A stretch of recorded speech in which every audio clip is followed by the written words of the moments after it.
They won't even give me a permit for the parties, man. They don't want me to throw the parties no more. But we ain't gonna stop. We gonna keep on having fun, bringing people together from all walks of life. You're gonna hear about my parties. They're gonna be shutting them down. They're gonna probably be arresting me. Before we begin, viewer discretion is strongly advised. The following is for educational and entertainment purposes only. This is the verbatim federal courtroom testimony from Day 5 of the Sean Diddy Combs trial, as reported by Inner City Press. Day 5 of the trial took a sharp and unexpected turn, not because of what happened inside the courtroom, but because of what hit the internet just minutes before it began. Justin Bieber, once mentored by Diddy during his rise to global superstardom, finally broke his silence. What he shared didn't just support Cassie's testimony. It validated years of whispered rumors, disturbing footage, and awkward interviews long buried by the music industry. And when Diddy saw what Bieber had posted, first on his phone, then displayed by reporters and passed around the court, he lost it. The man who once boasted about shaping Bieber's career cracked under the weight of betrayal. Security had to step in. The courtroom fell silent. What followed wasn't just a meltdown, it was the beginning of the end. Back in 2009, Justin Bieber was the face of innocence, just 15 years old, barely out of Ontario, and newly signed by Scooter Braun and Usher. His debut single, One Time, was climbing charts, and overnight, he became a global phenomenon. He was the dream, clean-cut, charming, and already beloved by millions. But behind the cameras, Bieber's fast-tracked rise was being shaped by people much older and much more experienced in the shadows of the industry. One of those people was Sean Diddy Combs. Diddy didn't just meet Bieber, he took him under his wing. He showed him the ropes, brought him to parties, and declared himself a mentor. In one now infamous clip from the time, Diddy even joked during an interview that he had custody of Justin for 48 hours. It was delivered as humor. It was laughed off. But it planted a seed of discomfort that wouldn't fully sprout until over a decade later. Videos from that era show Bieber, wide-eyed and a little awkward, standing beside Diddy as cameras flashed. Diddy would speak for him, crack inappropriate jokes, and guide the young teen through situations that, in hindsight, felt too adult, too soon. One clip shows Bieber trying to joke about getting girls, and Diddy replying, "My man!"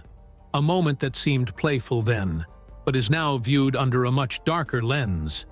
Diddy wasn't just a celebrity. He was one of the most powerful figures in the music world. For Bieber, having Diddy's stamp of approval meant access, influence, protection, but it also meant vulnerability, being under the influence of someone whose world was filled with temptations, blurred boundaries, and unchecked power. In interviews at the time, Bieber spoke glowingly of Diddy, calling him an inspiration, someone who believed in him before the rest of the industry took him seriously. But what the public didn't see was the environment behind those words, the private conversations, the unrecorded nights, the moments where a teenager was being molded by a man whose lifestyle was anything but child-friendly. It was a relationship that appeared beneficial on the surface, but, as we now know, mentorship in the entertainment industry can come with strings and, sometimes, chains. Justin Bieber's early association with Diddy, once considered a badge of honor, is now being reconsidered as something far more troubling. As Justin Bieber's fame soared in the early 2000s and 10s, so did his access to the adult world of entertainment. A world that, for a boy barely out of middle school, was too much too soon. And while Scooter Braun and Usher were publicly credited for managing his rise, Diddy was the quiet shadow behind the scenes, hosting, guiding, and introducing Bieber to high-profile circles where control, image, and power ruled everything. There were parties where Justin would be seen at Diddy's side, barely old enough to drive, surrounded by industry elites twice his age. He appeared in exclusive clubs, Hollywood gatherings, and red carpet events that didn't exactly cater to teenagers. But Diddy, with his endless charm and open doors, made it happen. The power imbalance wasn't just about age, it was about access. Diddy could get Bieber into any room, introduce him to any star, and shape how the world viewed him. In turn, Bieber was expected to smile, show loyalty, and absorb the rules of this darker side of stardom. Behind the scenes, it wasn't uncommon for Bieber to be pulled into mentorship situations that felt more like dominance than guidance. People close to Bieber would later say that he was constantly overwhelmed, dealing with pressure from all sides. And while Diddy's influence helped his career, it also exposed him to the worst aspects of the industry: fame addiction, manipulation, and blurred moral lines. The psychological toll of those years began showing quickly. Bieber's behavior became erratic. He was arrested. He clashed with paparazzi. He spiraled. In retrospect, it's not surprising. Being 15 and told you're a global icon while being handed a drink at a party hosted by Diddy is not normal. It's dangerous.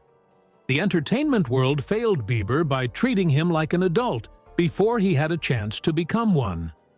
Diddy was never accused of harming Bieber directly, but the mentorship he offered placed Bieber in environments that no child should be in. That's a form of damage with lasting effects. And then there's the silence. Even as other young artists began to speak out about abusive power dynamics, Bieber stayed quiet. He didn't call Diddy out. He didn't push back until day 5 of the trial. That's when the quiet shadow of mentorship finally became a spotlight of regret. The internet never forgets. And when the Diddy scandal exploded into headlines, social media did what it does best. It started digging. What they found was a clip that had mostly gone unnoticed for years. A video featuring a young Justin Bieber and Diddy, laughing, smiling. On the surface, a harmless moment between a superstar and his protege. But when viewed now, after the allegations, that moment turned chilling. In the clip, Diddy grins as he says, "I don't have legal guardianship of him, but for the next 48 hours, he's with me." He pats Bieber on the back. Bieber, awkwardly smiling, nods. At the time, it came off as just another quirky Diddy soundbite. Now, it reads like a red flag that was ignored. The clip is only a few minutes long, but what's unsettling is the tone. Diddy speaks with ownership. Bieber looks out of place. The audience laughed when it was aired years ago. Now those same laughs sound hollow. The video spread like wildfire across Twitter, TikTok, and Reddit. Commenters noted how uncomfortable Bieber seemed. Others expressed disbelief that no one raised concerns when it first aired. Context matters. And in the context of current sex trafficking allegations, videos like these take on a whole new meaning. What once seemed like celebrity mentorship now looks like a power imbalance being celebrated on national television. Sources close to Bieber say that seeing the video resurface was devastating for him, that it brought back moments he had buried, that it forced him to ask whether his gut feelings back then were right, and whether he was just too young and too afraid to speak up. The video's resurgence made it impossible for Bieber to remain silent.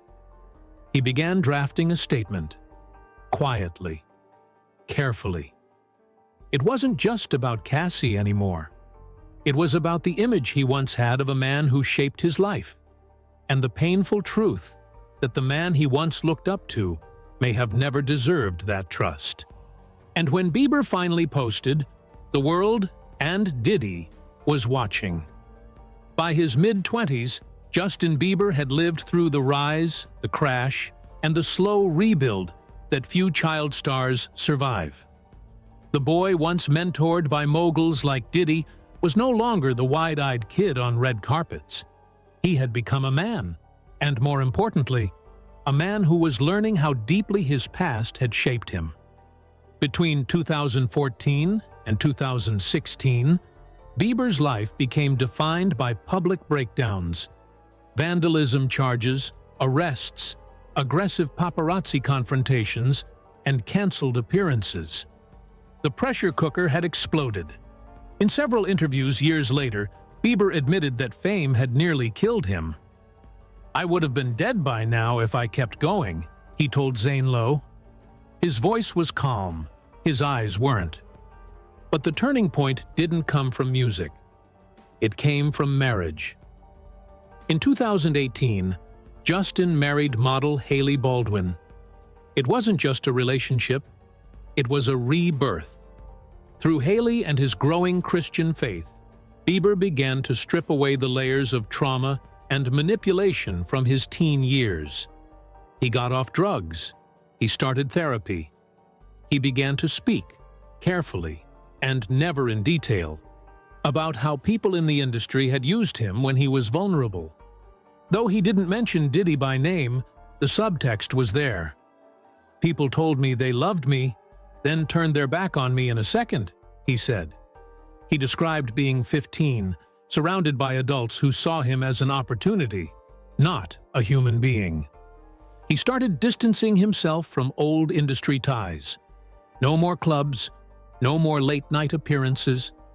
His music grew more introspective.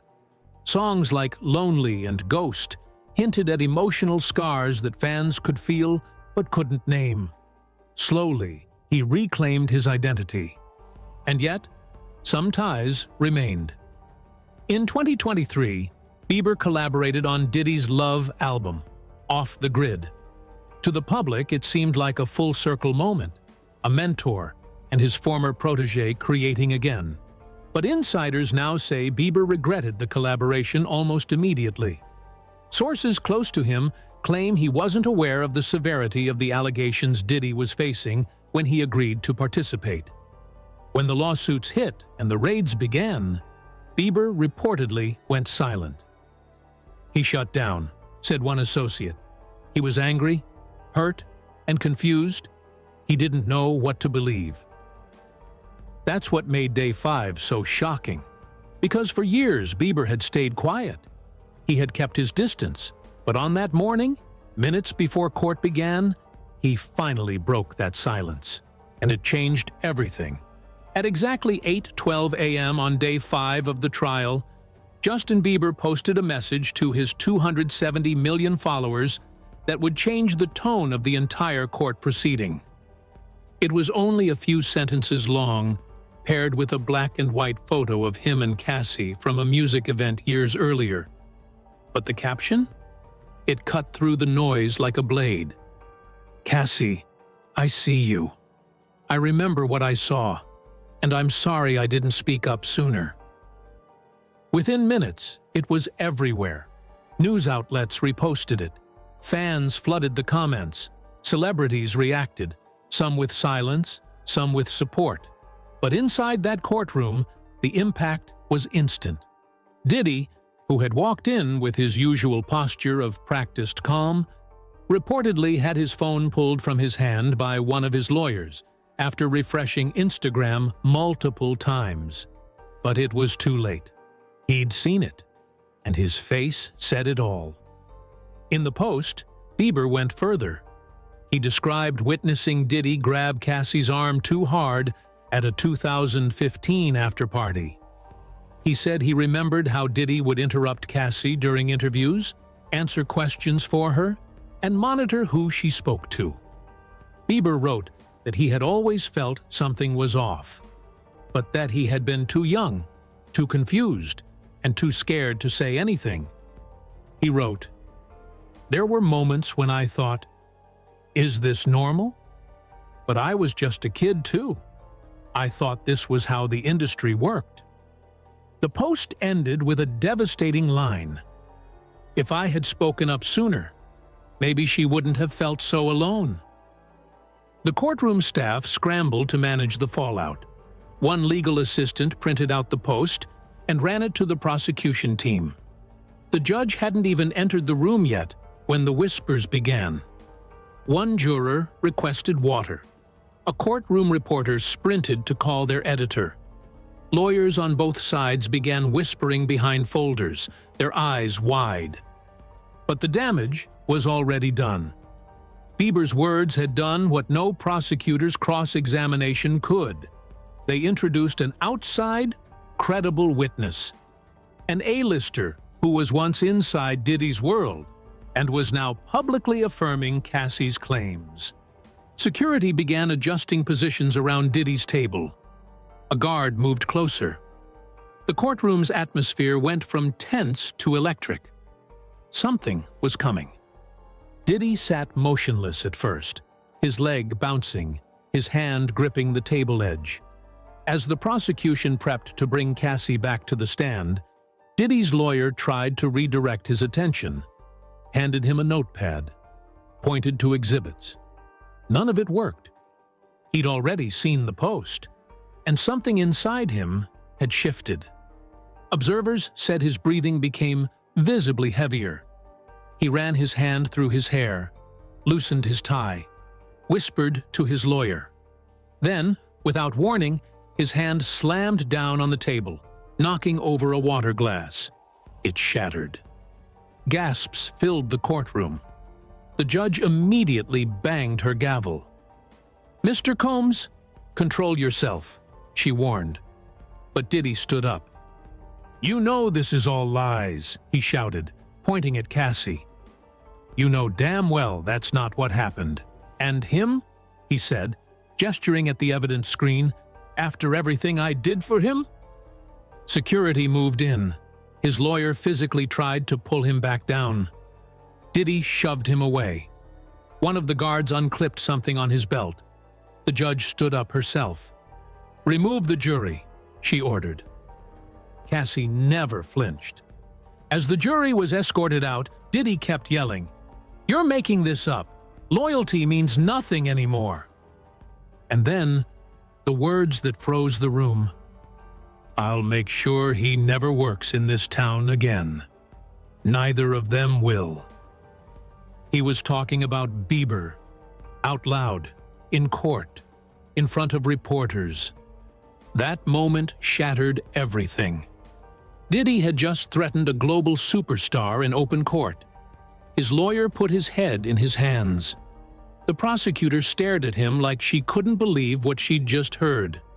And the judge wasn't done. She stood behind the bench and delivered the coldest line of the day.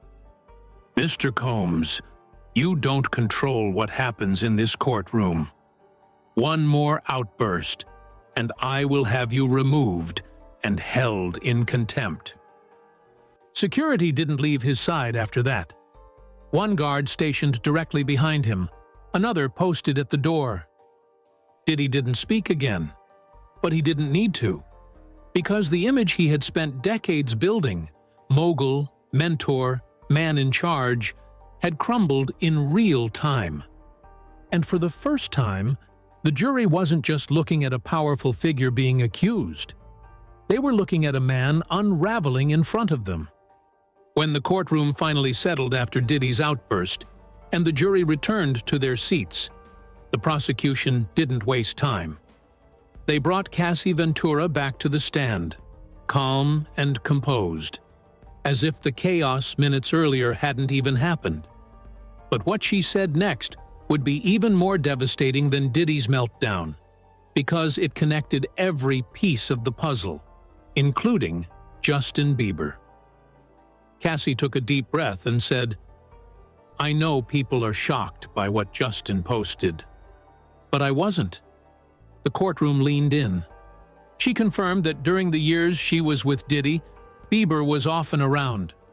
"We were both young. He was like a little brother to the industry. Diddy liked to show him off, bring him to events, teach him things." When asked if Bieber ever saw anything unusual, Cassie didn't hesitate. He saw more than he realized, and more than he was ready to process. Cassie explained that Diddy kept a list of men she wasn't allowed to talk to unless Diddy was present. Justin Bieber was on that list. He'd say, "Don't smile too long, don't talk unless I'm nearby." And if I did, there would be consequences later. The prosecution then introduced text messages between Cassie and Bieber from 2017, years before any lawsuits. They were simple, short exchanges, but chilling in retrospect. Cassie: "I don't know what to do anymore. He monitors everything." Bieber: "That's not normal. You need to talk to someone. This isn't okay." The jurors visibly shifted. Some looked stunned. One woman wiped tears from under her glasses. The messages not only supported Cassie's claims, they proved she had confided in someone years ago. This wasn't a last-minute fabrication. This wasn't motivated by a civil payout. It was a cry for help. When asked why she didn't bring those messages forward earlier, Cassie answered simply, "Because he told me no one would believe me." And I believed him. As she continued, she described a specific moment at a music industry party. "I was talking with Justin by the buffet, laughing, harmless. When Diddy saw us, he pulled me aside and whispered, 'Even Justin knows what happens to people who cross me.'" That quote hit the courtroom like a thunderclap. Cassie stared straight ahead as she repeated it. "That was the first time I was truly afraid for Justin. And for myself." The prosecution ended her testimony there, not with more evidence, but with silence. And that silence said everything. Bieber's post hadn't just gone viral. It had become evidence. By the afternoon of Day 5, the trial had become more than just Cassie versus Diddy. It had grown into something far bigger. News outlets were calling it the most significant celebrity courtroom case since the downfall of Harvey Weinstein. And the difference this time? The public wasn't waiting for a verdict. They were watching the unraveling in real time. As the jury processed Cassie's testimony and the new messages between her and Bieber, the media frenzy outside the courthouse exploded. TMZ, Variety, Rolling Stone, and CNN all ran headlines within minutes. Bieber testimony validates Cassie's claims. Text messages from 2017 shatter Diddy's defense. Diddy threatened Bieber in court? But it wasn't just reporters reacting. Behind the scenes, the music industry was starting to panic. Sources close to Justin Bieber said his phone hadn't stopped buzzing. Artists, producers, even executives were reaching out, some to thank him, others to warn him. One message allegedly read, "You just opened the floodgates." And they weren't wrong. Former assistants, backup dancers, label interns, people who had spent years under Diddy's empire began contacting Cassie's lawyers. Not all wanted to testify, but many were willing to submit sworn affidavits. The common thread? Fear, silence, and now, validation. Even other celebrities began inching toward the edge. Usher's old 2022 interview, where he said he'd never let his kids live with Diddy, resurfaced and went viral again. People were now putting together timelines, realizing how long the industry may have known, realizing that the silence had always been the loudest part. On social media, fans started calling out other artists who had collaborated with Diddy over the years. Some started issuing statements distancing themselves. Others deactivated comments. The pressure was building because Bieber had broken the unspoken rule, don't speak out, don't name names. Cassie's lawyers later revealed that several artists had already requested to speak with prosecutors off the record. Some had stories, some had recordings. All of them were scared. Inside the courtroom, the prosecution looked calm. But they weren't done yet. because they were about to introduce something even more damning than texts. A video. As Day 5 reached its final hour, the prosecution asked the judge for permission to present a piece of visual evidence that had just been authenticated. The courtroom hushed. The judge nodded, and the lights dimmed slightly. What played on the screen wasn't long, just 40 seconds. It was security footage from 2018, inside the lobby of a high-end hotel in Los Angeles. Cassie could be seen talking to a male artist. Then, Diddy entered the frame. He didn't cause a scene, but he didn't have to. He walked straight over, placed a hand firmly around Cassie's waist, and whispered something in her ear. Her smile vanished. She nodded. He guided her away. It was subtle, chillingly subtle, but it perfectly matched the behavior she had described, and the control Bieber said he'd witnessed firsthand. When the lights came back up, Diddy wasn't staring at the judge. He was staring at the floor. As court adjourned for the day, reporters swarmed out of the building, and by nightfall, the damage had spread. Brands began pulling endorsements.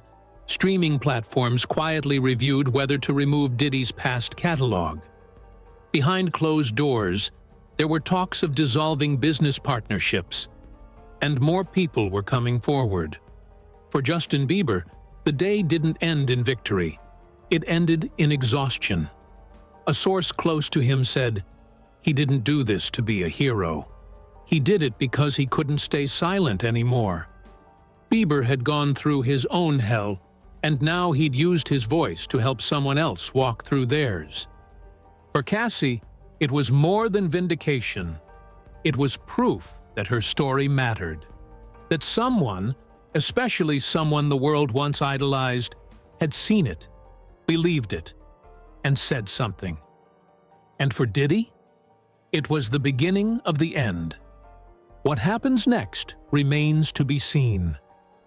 But after Day 5, one thing was certain. The silence that protected the powerful for so long had finally been broken, and it might never return.